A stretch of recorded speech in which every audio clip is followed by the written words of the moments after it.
Rulers of the Delhi सल्तनत। अब हम दिल्ली सल्तनत के शासकों के बारे में पढ़ेंगे। तो मेनली यहाँ पर 5 डायनेस्टीज ने शासन किया था, जिनमें से पहले जो 4 राजवंश थे, गुलाम वंश यानी कि slave dynasty, Khilji dynasty, Tughlaq dynasty और सैयद डायनेस्टी। तो ये लोग टर्किश ओरिजिन के थे, यानी कि इनके जितने भी सुल्तान रहे वो लोग ओरिजिनली टर्किश या तुर्क हुआ करते थे। जबकि जो आखिरी लोदी डायनेस्टी थी वो लोग अफगान ओरिजिन के हुआ करते थे। तो यहाँ पर हम हर एक डायनेस्टी और उनके प्रमुख शासकों के बारे में पढ़ेंगे। सबसे पहले हम देखते हैं स्लेव डायनेस्टी के बारे में। तो स्लेव डायनेस्टी, जिसे कि हम गुलाम वंश या ममलुक डायनेस्टी के नाम से भी जानते हैं, उन्होंने दिल्ली पे ईस्वी सन 1206 से लेकर 1290 तक शासन किया। और भारत में इनके शासन की शुरुआत किस तरह से हुई थी वो हम यहाँ पर देखते हैं। In 1192 in the second battle of Tarain, Shihabuddin Ghori won a decisive victory over Prithviraj Chauhan and laid the foundation of Delhi Saltanat. तो जैसा कि हमने यूनिट 1 राजपूत एज में पढ़ा था कि राजपूत युग का जब अंत हो रहा था, उस समय पर कई सारे मुस्लिम आक्रमणों की भारत में शुरुआत हो चुकी थी। और उस समय पर जो शिहाबुद्दीन घोरी, जिसे कि हम मुइजुद्दीन मोहम्मद घोरी के नाम से भी जानते हैं, उसने दिल्ली के आसपास के क्षेत्रों में कई सारे आक्रमण किए थे। और शिहाबुद्दीन घोरी का बैटल हमें देखने को मिलता है चौहान शासक पृथ्वीराज चौहान के साथ, जो कि उस समय पर दिल्ली की गद्दी पर बैठे हुए थे। तो जब फर्स्ट बैटल ऑफ तराई होता है, उसमें तो पृथ्वीराज चौहान ने शिहाबुद्दीन घोरी को हरा दिया था। लेकिन जब 1192 में जब सेकंड बैटल ऑफ तराई लड़ी जाती है, तो उस युद्ध में शिहाबुद्दीन घोरी ने पृथ्वीराज चौहान को बुरी तरह पराजित कर दिया। और उसके बाद दिल्ली के आसपास के क्षेत्रों में जो चौहानों का शासन होता है उसका भी अंत हो जाता है, राजपूत युग का अंत हो जाता है। और उसी जगह पर, उसी प्रदेश में जो दिल्ली सल्तनत के शासक थे, उनके शासन की भी शुरुआत होती है। तो एक तरह से देखा जाए तो 1192 के बाद ही दिल्ली में दिल्ली सल्तनत के शासन की शुरुआत हो चुकी है। लेकिन शिहाबुद्दीन घोरी, क्योंकि उसने अफगानिस्तान के रीजन में ही अपना शासन जारी रखा और दिल्ली की गद्दी पर उसने अभी तक अपना शासन शुरू नहीं किया था, जो कि उसके बाद के सुल्तानों ने यहाँ से अपना शासन शुरू किया था, इसीलिए दिल्ली सल्तनत का जो समय है वो 1206 से माना जाता है। तो 1192 में तराई का द्वितीय युद्ध जीतने के बाद शिहाबुद्दीन घोरी ने अफगानिस्तान के रीजन में यहाँ तक कि सिंध प्रदेश तक अपना शासन फैलाया था।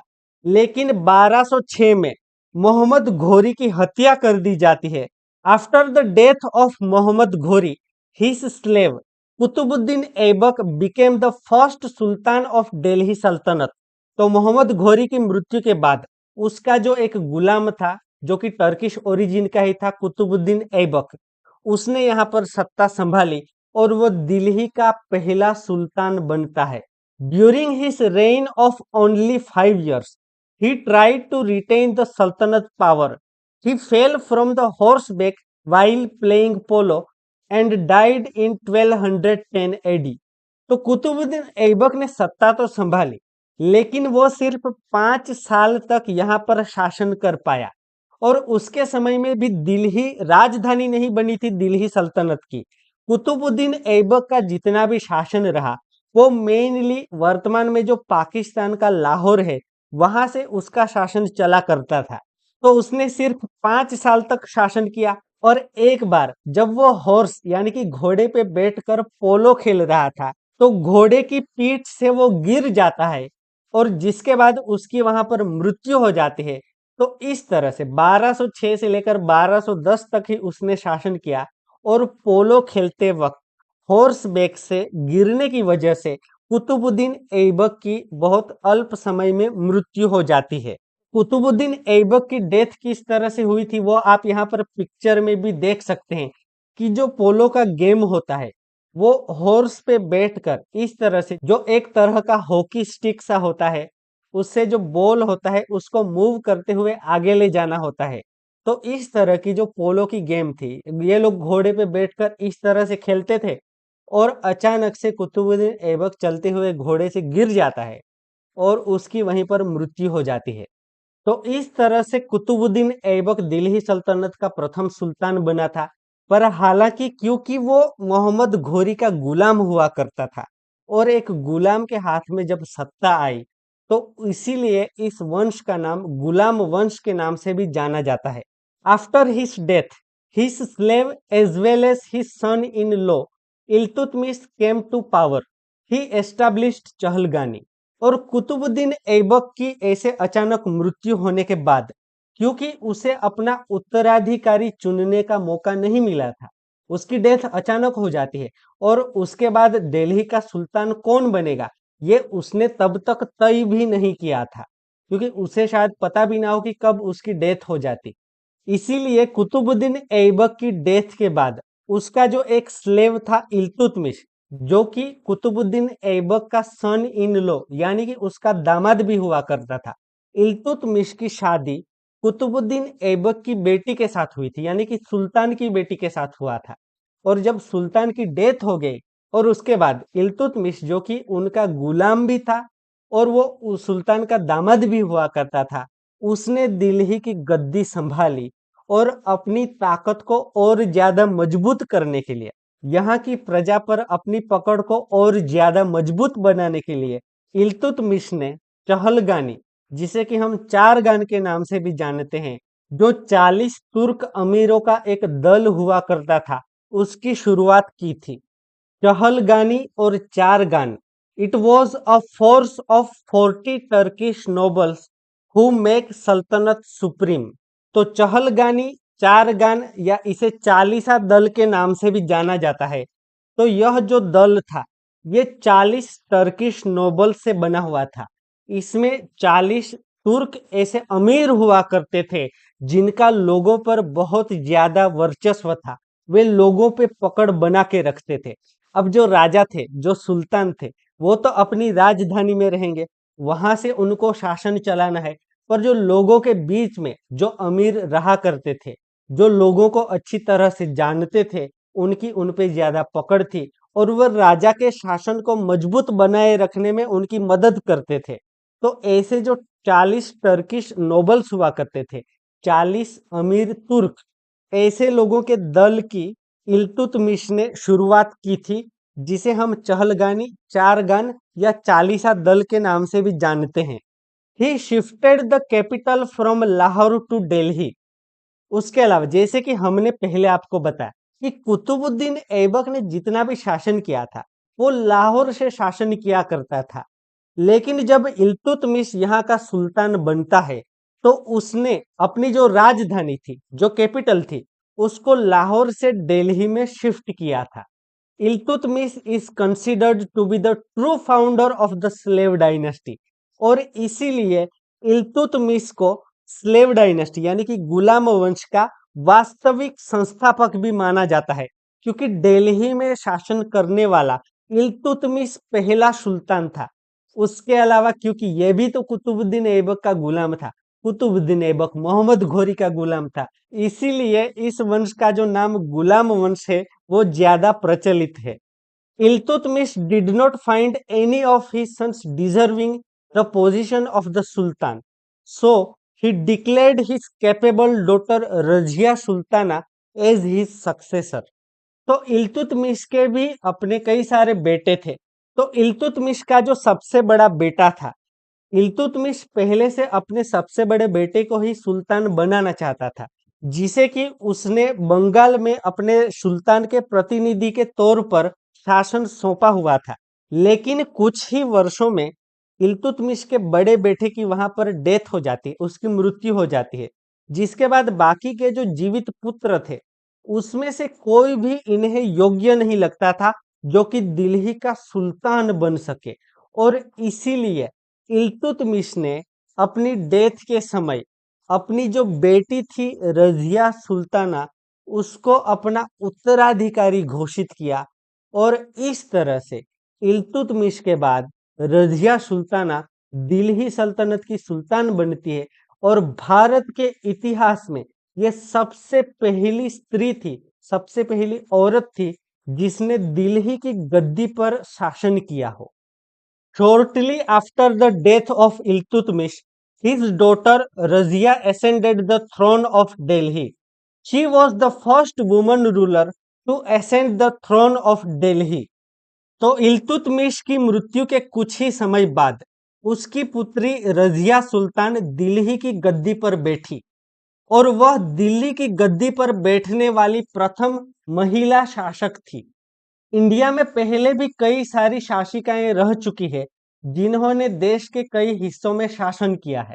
जैसे कि यूनिट 1 में आपने सोलंकी डायनेस्टी में नायिका देवी के बारे में पढ़ा था। उसके अलावा जब मुगल रूल का समय आएगा तो उस समय भी रानी दुर्गावती ने उस समय पर अपने राज्य में शासन किया था। लेकिन दिल्ली की गद्दी पर बैठने वाले, दिल्ली से शासन करने वाली रजिया सुल्तान पहली औरत थी। Minhaj e Siraj, a historian of that time, also admitted that Razia was more capable to become Sultan as compared to her brothers. Yet it was difficult to gain recognition as a woman ruler. Even the courtiers were not willing to accept her as an independent ruler. Her rule came to an end because of greed for power of the nobles and ongoing rebellion. The state was in turmoil for 6 years after her death. तो उस समय पर जो सुल्तान के दरबार में मिनहाज ए सिराज नाम के हिस्टोरियन यानी कि इतिहासकार रहा करते थे। उस समय के ऐसे इतिहासकार थे जो लोग तवारीख लिखा करते थे। तवारीख यानी कि तारीख के फॉर्म में वो लोग जो सुल्तानों का इतिहास था, उनका जो शासन था, उनके राज्य के बारे में, उनकी प्रजा के बारे में लिखा करते थे। तो रजिया के समय में जो इतिहासकार थे मिनहाज ए सिराज, उन्होंने भी अपनी तवारीख में लिखा है कि रजिया के जो दूसरे भाई थे, इल्तुतमिश के जो दूसरे बेटे थे, उनके कंपैरिजन में रजिया जो थी वो और ज्यादा कैपेबल थी, वो और ज्यादा सक्षम थी और बहुत ज्यादा योग्य थी सुल्तान बनने के रूप में। लेकिन फिर भी रजिया को सुल्तान की गद्दी पे रहकर एक स्वतंत्र शासक के रूप में पहचान बनाना काफी ज्यादा मुश्किल था, क्योंकि उस समय के लोग एक स्त्री को, एक औरत को, महिला को अपने शासक के रूप में स्वीकार नहीं कर पा रहे थे। क्योंकि इसके पहले के भी जहां पर भी मुस्लिम शासन रहे या कहीं भी और भी शासन रहे, तो लोगों को इस बात को एक्सेप्ट करने में बहुत ज्यादा दिक्कत होती थी कि एक औरत उन पे शासन कर रही है। Even the courtiers were not willing to accept her as an independent ruler. यानी कि जो सुल्तान के दरबार में लोग हुआ करते थे, कोर्टियर्स यानी कि दरबारी होते हैं, तो वो जो दरबारी थे वो लोग भी रजिया को अपने सुल्तान के तौर पे स्वीकार करने में राजी नहीं थे। तो रजिया ने अपने शासन काल में तो अच्छी तरह से शासन किया, लेकिन क्योंकि सिर्फ इस वजह से कि वो औरत थी, लोगों ने, कई सारे जो अमीर थे, कई सारे जो तुर्क चालीसा दल के लोग थे, तो वो लोग उसे सुल्तान के रूप में स्वीकार नहीं कर रहे थे। जो कई सारे जो नोबल्स थे, वो लोग सत्ता के भूखे थे, वो लोग सत्ता हथियाना चाहते थे। देर ग्रीड फॉर पावर, उनकी जो सत्ता की लालच थी। तो ऐसे लोगों की वजह से रजिया, जो कि अपने आप में काबिल और सक्षम थी, उनको एक शासनकर्ता के तौर पे, एक सुल्तान के तौर पे मान्यता मिलना मुश्किल था। और इन्हीं अमीरों की सत्ता की लालच और उसके अलावा राज्य में जो कई सारे रिबेलियंस हो रहे थे, यानी कि कई जगह लोग विद्रोह करने लग गए थे, और इस तरह से निरंतर चलते विद्रोहों को कारण और जो अमीरों की सत्ता की लालच थी, इन वजहों के कारण रजिया सुल्ताना के शासन का भी अंत हो जाता है। और जब उनकी मृत्यु होती है तो उनकी मृत्यु के लगभग 6 साल तक the state was in turmoil. Turmoil यानी कि काफी सारी अराजकता फैली हुई थी, काफी सारी अव्यवस्था फैली हुई थी। वहां पर योग्य तरीके से शासन नहीं चल रहा था, कोई योग्य शासक नहीं था। इसीलिए शासन की जो पूरे नियंत्रण था वो एक सही हाथ में ना होने की वजह से, एक ताकतवर शासक या सुल्तान ना होने की वजह से राज्य में भारी अव्यवस्था फैल जाती है करीबन 6 सालों तक। The nobles enthroned Iltutmish son Nasiruddin on the throne of Delhi. He ruled for 21 years. और रजिया की डेथ के कुछ समय बाद जो इल्तुतमिश का दूसरा एक बेटा था नसीरुद्दीन, उसको ये जो नोबल्स थे, जो चालीसा दल के तुर्क अमीर थे, उन लोगों ने उसको गद्दी पर बिठाया। और नसीरुद्दीन ने करीबन 21 सालों तक दिल्ली पे शासन किया। नसीरुद्दीन के बारे में एक बात कही जाती है कि ये एक ऐसा सुल्तान था जो कि टोपियां सीकर अपना जीवन निर्वाह चलाता था। यानी कि अपने खर्चे के लिए उसे जो भी पैसे चाहिए थे, वो खर्चा वो टोपियां सीकर जो भी पैसा उसे मिलता था, उससे वो अपना खर्चा चलाता था। मुस्लिमों में आप देखते हैं कि जब नमाज पढ़ने जाते हैं तो टोपी पहनी जाती है, तो उस तरह की टोपियां ये सिया करता था नसीरुद्दीन। यानी कि एक बहुत ही साधारण और सामान्य सा जीवन व्यतीत करता था, ऐसा नसीरुद्दीन के बारे में कहा जाता है। उसने 21 सालों तक शासन किया। After his death Ghiyasuddin Balban came to the throne. He destroyed the Chahalgani force and overthrew the grip of the nobles from the regime। और नसीरुद्दीन की डेथ के बाद गियासुद्दीन बलबन दिल्ली की गद्दी पे सुल्तान बनता है। तो बलबन के बारे में कहा जाता है कि इनके जो पिताजी थे वो एक तुर्क अमीर सरदार हुआ करते थे, लेकिन बचपन में ही मंगोलों ने जब वहां पर आक्रमण किया था, तो मंगोल लोगों ने इन लोगों को गुलाम बनाकर बेच दिया था। और बलबन जब अपनी बाल्यावस्था में था, यानी कि जब उसका बचपन था, तभी उसको गुलाम बनाकर बेच दिया गया था। और इल्तुतमिश ने इसको खरीदा था। इल्तुतमिश जो कि एक समय पर सुल्तान हुआ करते थे, जो कि रजिया सुल्ताना के भी पिता हुआ करते थे। तो इल्तुतमिश ने इसको अपनी सैन्य में जगह दी। और एक समय पर बलबन ने जिस तरह से सेना में अपना प्रदर्शन किया, इल्तुतमिश ने इसको चालीसा दल में भी जगह दी थी। जो चहलगानी या चारगन हम जिसे कहते हैं, जो 40 टर्किश नोबल्स का फोर्स हुआ करता था, उसमें बलबन को जगह दी। और नसीरुद्दीन जब सुल्तान हुआ करता था, तब भी बलबन उनके लिए बहुत ही इंपॉर्टेंट कार्य किया करता था। पर नसीरुद्दीन की डेथ के बाद बलबन जो कि एक समय पर गुलाम था, बाद में चालीसा दल में उसे जगह मिली, वो अब सुल्तान बन जाता है दिल्ली सल्तनत का। और बलबन ने देखा था कि उसके सुल्तान बनते वक्त भी काफी सारा विरोध हो रहा था, और जिस तरह से रजिया को सत्ता से हटाया गया था, तो जिस चालीसा दल में जुड़कर वो सुल्तान की गद्दी तक पहुंचा था, उसी चालीसा दल को, उसी चहलगानी या चारगान फोर्स को उसने डिस्ट्रॉय कर दिया। जिस फोर्स का गठन इल्तुतमिश ने किया था, उस फोर्स का अंत गियासुद्दीन बलबन के द्वारा कर दिया जाता है। तो चालीसा दल या चहलगानी का अंत गियासुद्दीन बलबन के समय में हो जाता है। ही स्ट्रेंथन द किंग्स पोजीशन। और इस तरह से, क्योंकि वो जो 40 तुर्क अमीर थे, वो अपने अपने एरिया में लोगों पे पकड़ बनाए रखते थे, तो उनके पास भी एक तरह से काफी सारी सत्ता या पावर हुआ करता था। तो जब बलबन ने चालीसा दल को ही खत्म कर दिया, तो उसके बाद तो राजा की जो पोजीशन थी, जो किंग की पोजीशन थी, जो सुल्तान थे, वो और ज्यादा ताकतवर हो जाते हैं। इस तरह से इसने किंग की पोजीशन को भी और ज्यादा स्ट्रेंथन किया था। Balban was a patron of literature and art.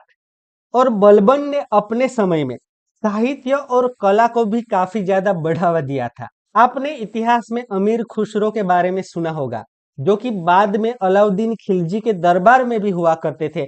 वो सबसे पहले अमीर खुसरो बलबन के दरबार में हुआ करते थे। तो इस तरह से लिटरेचर और आर्ट, साहित्य और कला को भी बलबन ने बहुत ज्यादा बढ़ावा दिया था। After his reign of 22 years, within a short time, the Khilji dynasty was established in Delhi सल्तनत।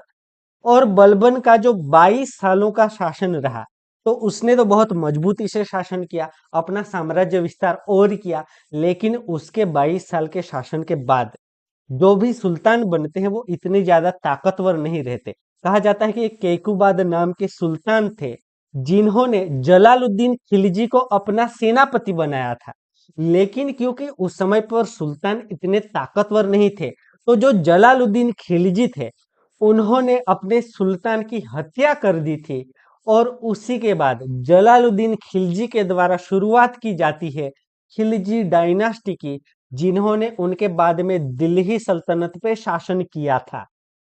तो इस तरह से यहाँ पर जो स्लेव डायनेस्टी है उसका अंत होता है। इसमें काफी सारे इंपॉर्टेंट रूलर्स हुए, जैसे कि कुतुबुद्दीन ऐबक, इल्तुतमिश, रजिया सुल्ताना, नसीरुद्दीन और गियासुद्दीन बलबन। इन सब के बारे में आपने पढ़ा।